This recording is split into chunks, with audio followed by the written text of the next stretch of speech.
बहुत जल्द Indian under 19 team को श्रीलंका की उड़ान भरनी है और इसमें दो मुंबई के खिलाड़ी होंगे। एक अर्जुन तेंदुलकर जिन्हें अपनी लड़ाई लड़नी है, और दूसरे यशस्वी जायसवाल जो समय मेरे साथ हैं, जिनके लिए ये टूर शायद सब कुछ है, क्योंकि इन्होंने भूखे पेट भी समय बिताया है, यूपी से मुंबई आए हैं, और ये वो इंस्पायरिंग कहानी है जिससे हम सभी बहुत कुछ सीख सकते हैं। यशस्वी, सबसे पहले आपको बहुत शुभकामनाएं पहली बार अपनी इंडियन टीम में सिलेक्शन के लिए। और आपके साथ मैं ये बैट देख रहा हूँ, तो कल आपकी मुलाकात दिखाइए हमारे दर्शकों को। ये वो बैट है जो कल यशस्वी की मुलाकात सचिन तेंदुलकर से हुई थी। सचिन ने उन्हें बुलाया था। तो इससे पहले कि मैं आपकी कहानी सुनूं, बताइए मतलब क्या फीलिंग थी, क्या पूछा आपने, कैसी रही मीटिंग? सर बहुत अच्छी मीटिंग रही और मेरा सपना था कि मैं सचिन सर से मिलूं और वो कल पूरा हो गया। मैं थोड़ा नर्वस था उनके सामने। मैं उनको देख के मतलब एक्चुअली मैं सरप्राइज था कि मैं उनको देख रहा हूं और वो जो बोल रहे थे मैं बस ट्राई कर रहा था कि वो जो बोल रहे हैं मैं उसको समझूं और अप्लाई करूं, अपने क्रिकेट में लाऊं। बस मेरा मेन चीज़ यही था। और जो जो मुझे सर ने बोला था कि ये सब पूछना सर से, ये तेरे क्रिकेट के लिए अच्छा है, तो सर ने मेरे को सब कुछ बताया और मैं वैसे ही पूछा उनसे कि मुझे ये सर ऐसा ऐसा प्रॉब्लम होता है बैटिंग में और मैं कैसे इम्प्रूव कर सकता हूँ। तो सर ने बहुत अच्छे से अलग अलग एग्जाम्पल देके मुझे बताया है कि ऐसे ये सिचुएशन रहे तो ऐसा करना और ऐसा फोकस कैसे रख सकते हो, अपने थॉट्स को कैसे बदल सकते हो। तो वो मेरे लिए मतलब ग्रेट है। और मैं मतलब उनके सामने बैठा था, वो मेरे लिए सबसे बड़ी बात है कि मैं उनसे मिला और उनसे बात किया। मैं बहुत मतलब बहुत शुक्रिया करता हूँ सर का कि मैं उनसे मिला और बात किया, मेरा नसीब। अच्छा, आपने वैसे क्रिकेट की बात की, लेकिन मतलब उन्होंने भी आपकी बैक स्टोरी सुनी होगी, कितना स्ट्रगल आपके लिए रहा है। उन्होंने भी समझने की कोशिश की होगी कि किस तरह आपने क्रिकेट की शुरुआत की और यहाँ तक पहुँचे।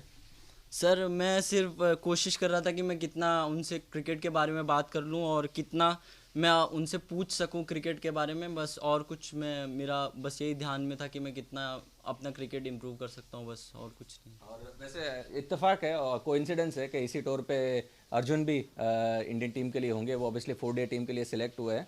अगर मैं गलत नहीं हूँ तो आपके टीममेट रहे वो कैंप में? जी, वो टीममेट ही रहा मेरा और मेरे रूम पार्टनर भी था। तो बहुत अच्छा एक्सपीरियंस रहा मेरा उसके साथ।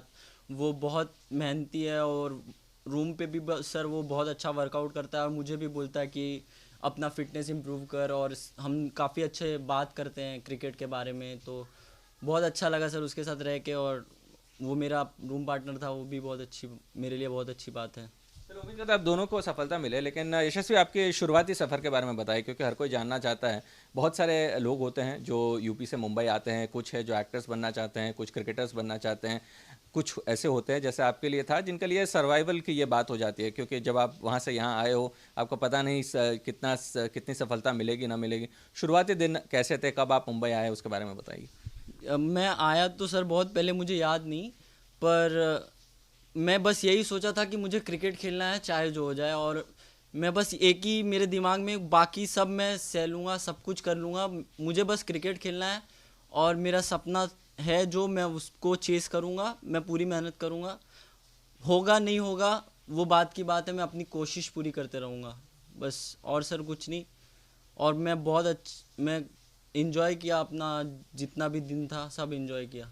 दिन कितने मुश्किल थे, मतलब रातें बिताना कितना मुश्किल होता था, क्योंकि ऑब्वियसली कोशिश आपकी ये भी रहती होगी कि कुछ पैसे जमा कर ले जैसे चीज़ें आसान हो जाए। शुरुआत में तो घर भी नहीं था। जी, कोशिश तो रहती थी। अभी मैं प्रैक्टिस करके आता था तो सोचना तो पड़ता था खाऊंगा क्या। तो उस हिसाब से मैं सुबह प्रैक्टिस भी करता था और फिर बीच में जो भी अगर स्कोरिंग या अंपायरिंग करने मिल गया या तो बॉल ढूंढ के दे दिया, उसमें जो भी मैं अपना कर सकता था, जिस जैसे पैसे मिल जाते हैं वो अच्छा था। और मैं जो परफॉर्मेंस कर सकता था, अगर जिनका हमारा कॉर्पोरेट का बहुत मैचेस चलते हैं वहाँ पे, तो मैं यही ट्राई करता था कि कोई भी मैच मुझे मिल जाए और मैं उसमें परफॉर्मेंस कर दूँ। तो अगर मैन ऑफ द मैच रहा तो 200-300 रुपये मिल जाता था, या तो खाना फ्री हो जाता था दोपहर का, और फिर मेरे पास कुछ पैसे भी आ जाते थे तो 1-2 दिन और चल जाता था। तो ऐसे कर करके मैं अपना मतलब निकाल लेता था जो भी मेरी ज़रूरत रहती थी। और फिर शाम को 8 से लेके 9 तक 1 घंटा पानी पूरी की शॉप में रहता था। और जब जब उनको ज़रूरत रहती थी वो अंकल मुझे बुला लेते थे और फिर मैं अपना उससे भी कुछ निकाल लेता था, फिर सो जाता था खाना ये खा भी डर रहता होगा कोई, मतलब साथी फ्रेंड्स कोई ना आ जाए ये पानी। तो सच में ये बड़ा, अगर मैं भाग जाता था जब भी मेरा कोई फ्रेंड अगर मुझे दिख गया तो मैं दुकान ही छोड़ के भाग जाता था। वो अंकल बहुत सोचते थे यार ये ऐसे करेगा तो कैसे चलेगा, मुझे डांटते भी थे। तो मैं बोलता था अंकल मैं ऐसे सब कुछ कर सकता हूँ, अभी मैं उनके साथ उनको पानी पूरी देते हुए मैं नहीं हूँ, मतलब मुझसे नहीं हो पाएगा, इसीलिए तो मैं चला जाता था। तो फिर वो बहुत अच्छा मज़ा भी आता था, पर थोड़ा प्रॉब्लम भी था, पर ठीक है। सबसे बड़ी मुसीबत क्या थी, मतलब वो उन दिनों जब आप इस तरीके से रह रहे हो और किसी तरह गुजारा कर रहे हो? सबसे बड़ी मुश्किल तो सोने की, और रात में अगर टॉयलेट आ गया और बारिश में टॉयलेट आ गया तो मतलब हमारे टेंट में न लाइट थी न टॉयलेट था, और जो टॉयलेट था वो हमारे टेंट से आधा किलोमीटर पूरा एक्रॉस दूर में था। तो अगर बारिश में बारिश है और वहाँ पानी भरा रहता है तो वहाँ पहुँचते पहुँचते तो बहुत मतलब तकलीफ़ हो जाती थी। और सोते वक्त जब भी बारिश में कभी पानी आ जाता था टेंट में, और गर्मी बहुत होती है, गर्मी के टाइम बहुत ज़्यादा गर्मी होती है, अगर मैं बाहर गया सोने और फिर मैं नीचे सो रहा हूँ, सुबह उठता हूँ तो देखता हूँ यहाँ पे इतना बड़ा सा हो गया है, किसी ने कुछ काट लिया है। पर मुझे रात में तो उतना समझ में नहीं आया, सुबह इतना बड़ा सा फूल गया मेरे चेहरे पे, तो बाहर सोना भी बंद हो गया मेरा। फिर गर्मी में कैसे भी अपने आप को निकाल लेता था टाइम, वो बस। और रात में कभी टॉयलेट आया तो बाजू में ही चला जाता था थोड़ा दूर पे। तो मेरे एक दाढ़ी चाचा हैं जो वहाँ जुल्फ़िकार चाचा रहते हैं, तो वो चिल्लाते थे मोंटी क्या कर रहा है, बाहर जा, उधर जा, उधर जा। मैं बोला बंद होगा अभी। तो उनका मेरा उससे वो थोड़ा नाराज़ रहते थे, नहीं तो बाकी तो वो बहुत अच्छा मेरा अच्छा केयर करते थे वगैरह। अच्छा, ये सब करते करते बीच में एक ऐसा फेज़ आया जब ज्वाला सिंह जो उनके यशस्वी के बगल में बैठे हैं वो उनके लाइफ में आए, और ज्वाला जी भी यूपी से आए थे और अपने सपने लेकर आए थे। ज्वाला भाई बताइए, मतलब आपने सबसे पहले किस तरह नोटिस किया, और आप शायद रिलेट कर पा रहे होंगे ये सारी कहानियाँ जो वो बता रहे हैं। देखिए, मैं 2013 का कुछ लास्ट चल रहा था और मैं चूँकि मेरी क्रिकेट एकेडमी है ज्वाला फाउंडेशन, तो मैं एक मैच के सिलसिले में गया था और वहाँ पे ये प्रैक्टिस कर रहा था और मैं घर जा रहा था वापस। तो एक मेरा दोस्त है मुन्ना करके, उसने हाथ दिखाया और मैं वॉक करते उस नेट की तरफ चला गया, नहीं तो शायद मेरी इससे कभी मुलाकात ही नहीं होती।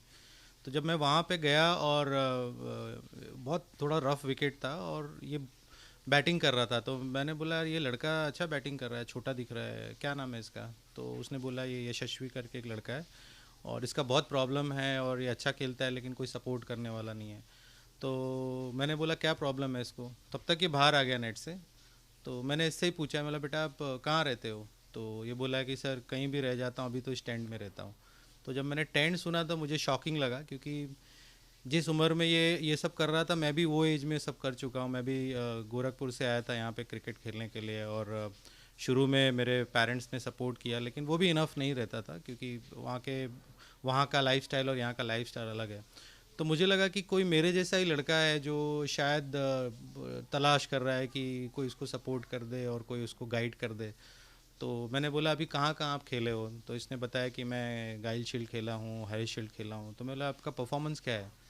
तो इसने बताया कि एक मैच में मैंने 200 किया है और 1 विकेट लिया है, तो मुझे 8 विकेट्स लिया है। तो मुझे लगा शायद मुझे इम्प्रेस करने के लिए ऐसा बोल रहा है। तो मैंने उसको बोला कि मेरे पास आओ, मैं देखना चाहता हूँ तुम्हारा फ़ाइल कि तुम्हारा पास परफॉर्मेंस क्या रहा है। तो ये लेके आया और जब मैंने इसका फ़ाइल देखा तो काफ़ी इम्प्रेसिव था उस टाइम पे भी। फिर मैंने उसको बोला कि बेटा आपको क्या प्रॉब्लम है? तो इसने बताया ये सारे इश्यूज़ है जो अभी आपके साथ उसने डिस्कस किया। तो मैं बोला बेटा अभी आप एक काम करो, आप मेरे इधर आ जाओ, मैं आपका सारा कुछ हैंडल करता हूँ। आपको जो भी इश्यूज़ है रहने का या फूड का या बाकी एजुकेशन का, और अभी कुछ सोचने की ज़रूरत नहीं है, आपको सारा कुछ मैं करूँगा। और उसी टाइम पे इसके डैड भी आए थे वो इसको वापस ले जाने के लिए, तो वो भी मुझे मिले और उन्होंने बोला कि सर अभी आपको जो अच्छा लगे इसके लिए करो, बस आप ही सब कुछ हो। तब से यहाँ पे ये मेरे साथ रहने लगा। और ये जो मतलब कि जो स्ट्रगल आम होती है, एक अलग भूख भी होती है एक खिलाड़ी में, क्योंकि जब आपने ये फेज़ से आप गुजर के इंडिया खेल रहे हो और ये मौका मिल रहा है तो आप उसे पूरी तरह भुनाना चाहते हो।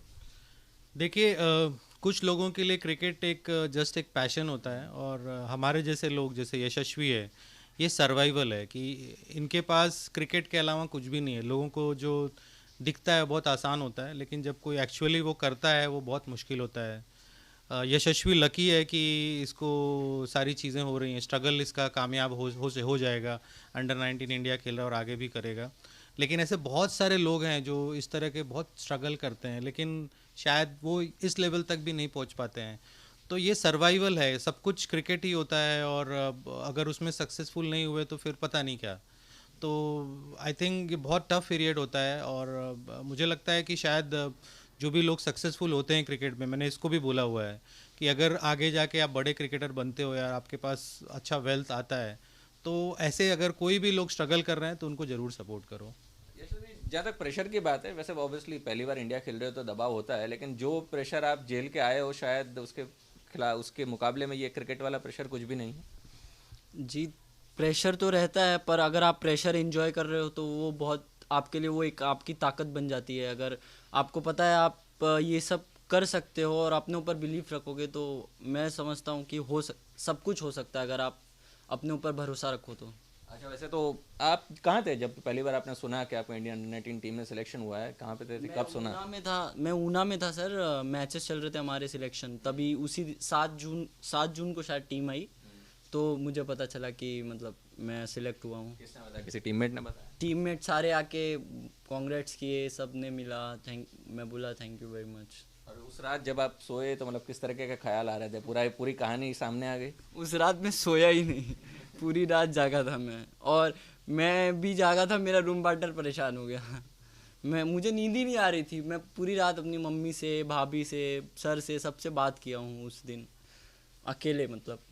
और मतलब तो यानी एक फेज ऐसा भी था जब जब यूपी से आप मुंबई आए थे और पता नहीं मतलब ये सक्सेस होगा या नहीं, और ऐसा भी नौबत आई थी कि पापा आपको लेने आए थे, दोबारा वापस ले जाना चाहते? सर मेरे लाइफ का सबसे बड़ा, मुझे लगता है जो टर्निंग पॉइंट है वो सर हैं। अगर सर नहीं मिलते मैं क्रिकेट नहीं खेल पाता, और मेरे लाइफ में मतलब मैं कुछ मतलब ऐसा कुछ बोली, मैं क्या बोलूँ, मुझे वो मेरे लिए भगवान जो हैं सब सर ही हैं, जो मेरा करते हैं, सर भाभी। मुझे फील ही नहीं होने देता कि मैं तो, मुझे तो अभी तो लगता ही नहीं कि मैं पहले टेंट में रह के आया हूँ। इतना मतलब सपोर्ट एज अ मतलब फादर, मतलब मैं क्या बोलूँ, पापा मम्मी की तरह रखते हैं सर, तो आप समझ सकते हैं, वो बयान नहीं कर सकते आप मुँह से। अच्छा चलिए, अब जबकि ये सपना साकार हो रहा है और उम्मीद है कि आप इस तरह अपने टैलेंट के बलबूते पर आगे आएंगे, तो पहली चीज़ वो क्या करना चाहते हैं? जब थोड़े पैसे बन जाएंगे क्या करेंगे? सर वो तो अभी कुछ इतना सोचा नहीं, जो भी है सर करेंगे, उनको सब पता है मेरे बारे में, और मैं क्या सोचता हूँ तो सब सर के ही हाथ में, वो जैसे यूज़ करें।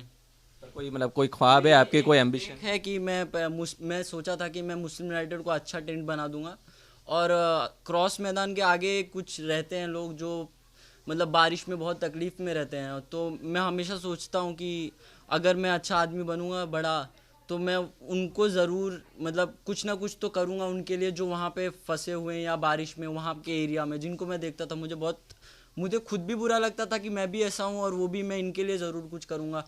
जो वहाँ पे टेंट है तो उनके लिए करूँगा। अभी देखते हैं, अभी तो बहुत टाइम है, और मैं वो नोटबुक में कब से लिख के भी रखा था पहले से ही। और क्या क्या लिखा है आपने नोटबुक में? और बस ऐसे ही जो मैं खेलता हूँ अपने क्रिकेट के बारे में, जो भी मेरे लाइफ में हुआ है वो सब लिखता हूँ। कुछ ऐसा नहीं सोचा कि किसी दिन बड़ा घर लेना है, बड़ी गाड़ी लेनी नहीं है? सर, ये तो दिमाग में कभी आया ही नहीं मेरे। मुझे बस यही है कि बस अच्छा खेलते रहूं और मेहनत करूं अपने आप से, और ऑनेस्ट रहूं। कभी ऐसा किसी को दिखाने के लिए कुछ नहीं करना है मुझे, मेरे लिए करना है, और जो मेरे फैमिली वाले उनके लिए मेहनत करनी है बस।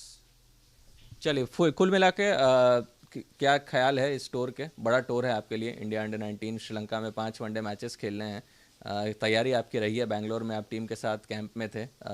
अपनी बैटिंग के बारे में इस समय क्या सोच रहे हैं? इस टूर के बारे में क्या सोच रहे हैं? जी, हमारी प्रैक्टिस तो बहुत अच्छी हुई है, बॉम्बे की भी और यहाँ सॉरी इंडिया के भी और यहाँ की भी, और हमारी टीम भी पूरी कॉन्फिडेंट है, और हम चाहेंगे कि हम टूर्नामेंट जीतें, और मैं अपना जितना मैं एफ़र्ट डाल सकता हूँ मैं पूरा एफ़र्ट डालूँगा, कोशिश करूँगा। बाकी रिज़ल्ट के बारे में नहीं सोचूंगा, जो होगा सो होगा, पर हमको जीतना है, इतना तो ये मेरा एम है बस। वैसे ये अब जबकि इंडिया में सिलेक्ट हुआ, ये सारी बातें सामने आ रही है, लेकिन आप जो आपके लोकल रिकॉर्ड्स को फॉलो कर रहे हैं, स्कूल रिकॉर्ड्स को फॉलो कर रहे हैं, बड़े रन्स आपने गाइल शील्ड, हैरी शील्ड में भी बनाए हैं, लिम्का बुक ऑफ रिकॉर्ड्स में भी एक रिकॉर्ड है। तो जब वो रन बन रहे थे और शुरू में जब आप बॉम्बे आए थे और स्कूल लेवल पे अपने आप को एस्टैब्लिश कर रहे थे, बड़ा नाम बन रहा था, तब बहुत अच्छा लगता होगा। सर मेरा जो लिम्का बुक ऑफ रिकॉर्ड्स में बना है वो ज्वाला सर से मिलने के बाद बना है। तभी तक मुझे उतनी प्रैक्टिस नहीं मिल रही थी जितनी कि अभी मुझे मिलती है, और उन सर से मिलने के बाद मिली। और एक मेंटली प्रिपेयर सर ने बहुत अच्छे से किया है मुझे, कि कैसे सिचुएशन में मतलब